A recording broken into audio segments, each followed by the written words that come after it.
नमस्कार, मी कीर्ती जोशी. अवनीपूरच्या किचनमध्ये आपलं मनापासून स्वागत आहे. आज आपण आमच्या पंढरपूर भागातील प्रसिद्ध अशी बाजार आमटी कशी करायची हे मी तुम्हाला दाखवणार आहे. चला तर व्हिडिओला सुरुवात करू. आमटीचा रंग बघा किती छान आलेला आहे.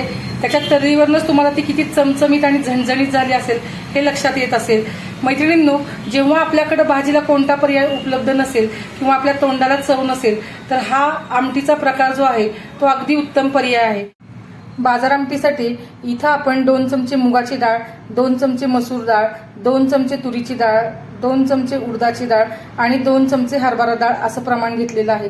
मी इथं 5 ते 6 लोकांसाठीचं आमटीचं प्रमाण करणार आहे आणि माझ्याकडे ह्या 5 डाळी उपलब्ध आहेत म्हणून मी ह्या दिलेल्या आहेत. जर तुमच्याकडे जर अजून मटकीची डाळ किंवा अजून कुठली डाळ असेल तर ती पण तुम्ही डाळ वापरू शकता. आमटी अधिकच चवदार होईल.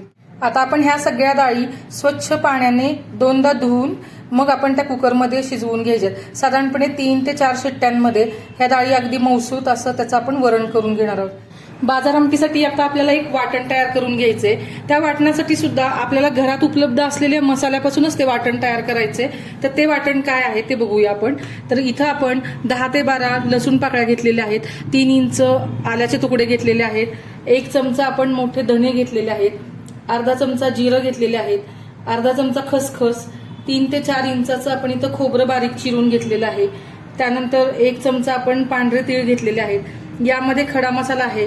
इथं मसाला वेलची, दालचिनी, लवंग आणि काळी मिरी असा जो काही तुमच्याकडे खडा मसाला घरी शिल्लक असेल तर त्यामधला आपण सगळा थोडा थोडा इथं वापरू शकतो. आणि तमालपत्र घेतलेलं आहे. आता सगळ्यात आधी आपण याचं वाटण कसं करून घ्यायचं ते बघूया. आता आपण हा मसाला करण्यासाठी इंडक्शनवरती एक पॅन ठेवलेला आहे.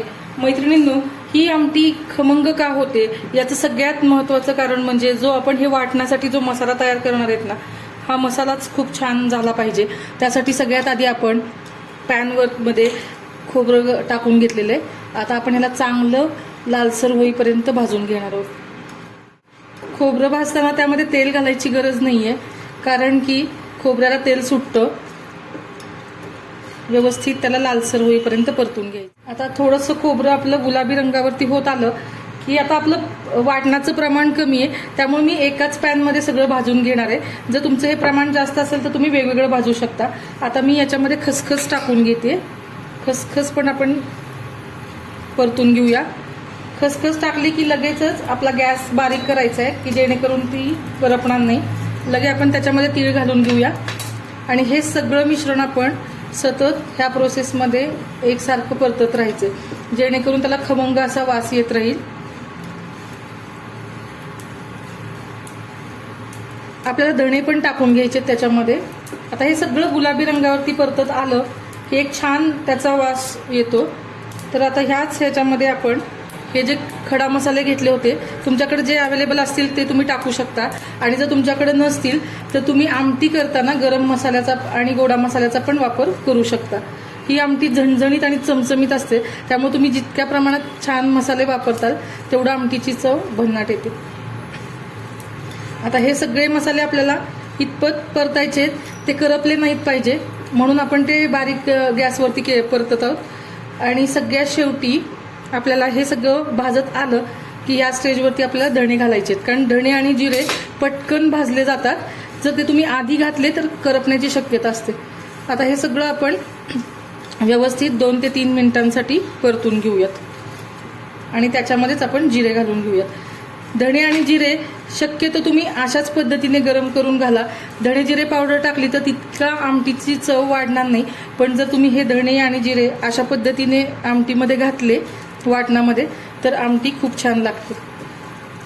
आता हे 2 मिनिट आपण परतून घेऊया. खलबत्ता घेतलेला आहे. आता आपण घेतलेलं आलं लसूण आहे तर ते या खलबत्त्यामध्ये काढून घेऊया. आणि आपले जे तयार झालेले गरम मसाले आहेत, खोबरं आणि गरम मसाला, हे सगळं आपण त्या खलबत्त्यामध्ये घालून घेऊया. आता आपण हा सगळा मसाला व्यवस्थित असा बारीक ठेचून घेणार आहोत, कारण की ह्या आमटीला ना तुम्ही मिक्सरमध्ये काढलेला मसाला जर वापरला तर त्याच्या चवीपेक्षा हा तुम्ही खलबत्त्यामध्ये कुटलेला मसाला जास्त चविष्ट लागतो. फक्त तो अगदी एकसारखा व्यवस्थित ओबडधोबड कुटायचा आहे.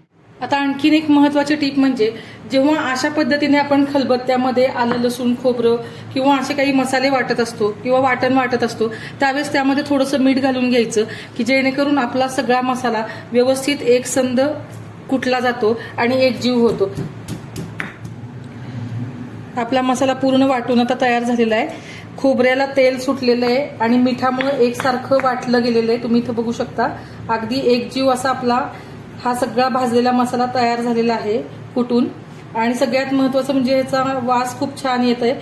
याच्यामध्ये धण्याचे थोडेसे क्रश राहिलेले आहेत पण आमटीला त्यामुळे पण खूप छान चव येईल. आता आपण हा मसाला बाजूला काढून ठेवूया आणि पुढच्या कृतीला सुरुवात करूया. आमटीच्या साहित्याच्या तिसऱ्या टप्प्यामध्ये आपण जाऊया. आता इथं आपण हे वरण शिजवून घेतलेलं आहे. ज्या घेतलेल्या 5 जाळी होत्या त्याच्या आपण 4 शिट्ट्यांमध्ये असं मौसूत वरण शिजवून घेतलेलं आहे. त्यानंतर फोडणीसाठी आपल्याला भरपूर तेल लागणार आहे कारण तेल असेल तरच ही आमटी चमचमीत होती. तेल आपल्याला व्यवस्थित घ्यायचंय. आपण खलबत्त्यात वाटून घेतलेला मसाला, आता हा मसाला माझ्याकडून थोडासा जास्त झालेला आहे. यातला अर्धा मी 5 लोकांच्या आमटीसाठी वापरणार आहे. इथं आपण 1 मोठ्या टोमॅटोची प्युरी करून घेतलेली आहे, 1 मोठ्या कांद्याची प्युरी करून घेतलेली आहे, कढीपत्ता, बारीक चिरलेली कोथिंबीर, थोडीशी पाव चमचा मी इथं कसुरी मेथी घेतलेली आहे. मगाशी घेतलेलं आपण तमालपत्र आपल्याला फोडणीत वापर करायचा आहे त्याचा. त्यानंतर थोडीशी मोहरी, थोडेसे जिरे, आपण हळद घेतलेली आहे, काळा मसाला घेतलेला आहे हा पंढरपुरी, लाल तिखट, कांदा लसूण मसाला आणि चवीनुसार मीठ. पाव चमचा आपल्याला हिंग घ्यायचा आहे. इथं आपण गरम पाणी घेतलेलं आहे. हे पाणी आपण जितकं आपलं वरण आहे त्याच्या 5 ते 6% वाढवून घ्यायचंय कारण ही आमटी जरा पातळसरच असते आणि ह्या आमटीसाठी हे असं आधणाचंच पाणी आपल्याला वापरायचंय. आपण आता गॅसवरती कढई ठेवलेली आहे गरम करायला आणि आता आपण घेतलेलं तेल यामध्ये घालून घेऊया. कढईचं तेल आता चांगलं गरम झालेलं आहे. तेल आपण भरपूर घेतलेलं आहे. त्या आमटीला तेल व्यवस्थित लागतं. आता आपण त्याच्यामध्ये मोहरी घालून घेऊया. मोहरी चांगली तडतडली तुम्ही तर बघू शकता. आपण त्याच्यामध्ये जिरे घालून घेऊया. जिरे घातल्यानंतर थोडासा हिंग, तमालपत्र, घेतलेला कढीपत्ता घालूया म्हणजे आपली खमंग फोडणी बसेल. आता आपण ही जेव्हा कढीपत्ता घालतो त्यावेळेस आपण आधी पहिल्यांदा टोमॅटोची प्युरी घालून घ्यायची आहे.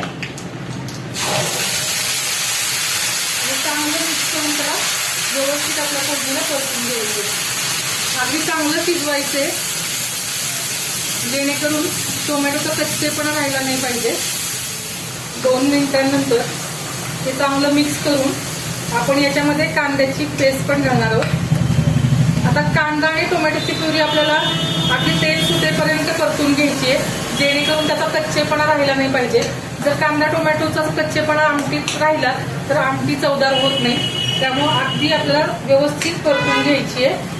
थोडी गॅसची फ्लेम आपल्याला मीडियम ठेवायची आहे आणि ही ग्रेव्ही आपण तेल सुटेपर्यंत व्यवस्थित परतून घ्यायची. अगदी काहीच मिनिटांनंतर तुम्हाला इथं दिसत असेल त्या टोमॅटो कांद्याच्या प्युरीला तेल सुटायला सुरुवात झालेली आहे. आता याला चांगलं परतून घेतलं आपण.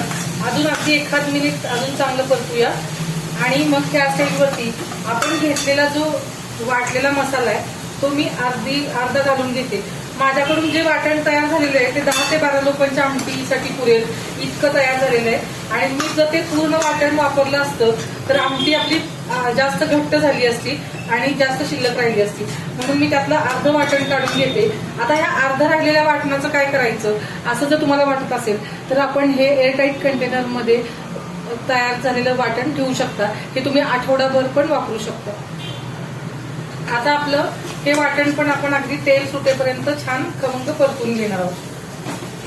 ते परतत असताना त्याच्यामध्ये आधी थोडीशी हळद पावडर टाकूया. त्यानंतर घेतलेली कसुरी मेथी अशी क्रश करून फोडणीमध्ये घातली तर आमटीची चव खूप छान येते. आणि थोडी कोथिंबीर आपल्याला फोडणीतच घालायची. त्यामुळे पण अगदी खमंग अशी आपली आमटी लागते. आता हे सगळं वाटण आपण परत एकदा तेल सुटेपर्यंत भाजून घेऊया. बघा ह्या वाटणाला चांगलं तेल सुटलेलं आहे. आपलं जे खोबरं वगैरे घेतलेलं आहे ते सगळं आपण परतून घेतलेलंच होतं पण फोडणीमध्ये असं छान परतलं की खमंग अशी आपली आमटी होते. म्हणून आपण परत त्याला 5 मिनिटं चांगलं परतून घेतलेलं आहे. आता या स्टेजवरती आपण काळा मसाला घेतलेला आहे. हा आमच्या सोलापूर भागात काळा मसाला हा खूप फेमस असतो आणि सगळ्या घरांमध्ये केलाच जातो. तर तुम्हाला जर हा मसाला मागवायचा असेल तर तुम्ही अवनी फूडच्या लिंकवरती नक्की तुम्ही व्हॉट्सअप मेसेज करू शकता. आता आपण हे सगळं परतल्यानंतर लाल तिखट टाकून घ्यायचं याच्यामध्ये. हा बेडगी मसाला आहे त्यामुळे हा फारसा तिखट नाहीये, पण याने आमटीला चांगली तर्री येते. आणि ही जी आमटी आहे ती अगदी झणझणीत आणि चमचमीत असते, त्यामुळे थोडीशी तिखटच असते. यामध्ये आपण तेल व्यवस्थित घातलेले, त्यामुळे हे सगळे मसाले जेव्हा तेलात परतले जातात तेव्हा आमटी अगदी खमंग होते. इतका वास छान येतो याचा. आता आपण घेतलेला कांदा लसूण मसाला याच्यामध्ये घालून घेऊया. आणि आता हे वाटण परतत असतानाच आपण त्याच्यामध्ये थोडंसं मीठ घालून घेणार आहोत चवीनुसार. लक्षात घ्या, जेव्हा आपण वाटण तयार करत होतो तेव्हा आपण खलबत्त्यामध्ये मीठ घातलेलं आहे, त्या अंदाजानुसार तुम्ही थोडंसं कमी मीठ घाला. आणि आता हा मसाला वाटून झाल्यानंतर आपण जे आदनाचं पाणी केलेलं होतं ते आपण सावकाश घालून घ्यायचं त्यामध्ये. आणि हा मसाला त्यावेळेस पाणी घालत असताना परतत राहायचे, जेणेकरून कढईच्या तळाशी राहणार नाही. आणि ही आमटी पातळसर असते. जितकी तुम्ही डाळ घेतलेली आहे त्याच्या 5 ते 6 पट तुम्ही पाणी यामध्ये घेऊ शकता. तुम्हाला वाटलं तर आणखीन पाणी तुम्ही त्याच्यामध्ये घालू शकता. मला थोडंसं पाणी कमी वाटते त्यामुळे मी त्याच्यामध्ये अजून थोडंसं गरम पाणी घालून घेते. आता आपण याला एक छान उकळी काढून घेऊया आणि मग आपण घेतलेलं वरण त्याच्यामध्ये ऍड करायचं. आमटीला आता छान खळखळून उकळी आलेली आहे. आता आपण परत एकसारखं हलवून घेऊया आणि जे तयार केलेलं जे वरण होतं ते त्यामध्ये आपण घालून घेऊया. अशा गरम पाण्यामध्ये आपण जेव्हा ही तर्री शिजवतो आणि नंतर वरण ऍड करतो ना तर आमटीला चांगली चव येते. गरम मसाले सगळे पाण्यामध्ये मिक्स होतात आणि त्याची एक चव वेगळी वाढवतात. आता हे वरण त्याच्यामध्ये मिक्स करून घेऊया, चांगलं व्यवस्थित शिजवून घेऊया. मैत्रिणींनो, अशाच पद्धतीने आमच्या पंढरपूर भागातला आणखीन एक फेमस पंढरपुरी पेंडपाला कसा करायचा याचा पण व्हिडिओची लिंक मी तुम्हाला खाली डिस्क्रिप्शन बॉक्समध्ये देते. ती पण तुम्ही नक्की चेक करून बघा, कारण प्रत्येक भागामध्ये वेगवेगळे पदार्थ असतात जे फेमस असतात. तर अशा पद्धतीचे आमच्या भागातले हे 2 पदार्थ दाखवण्याचा मी आजच्या व्हिडिओमध्ये पण प्रयत्न केलेला आहे. आता ह्याला पण छान एक उकळी येऊन देऊया. आमटीला छान तर्री आलेली आहे, खमंग वास सुटलेला आहे आणि उकळून आमटी आपली तयार झालेली आहे. या पद्धतीची आमटी तुम्ही नक्की करून बघा.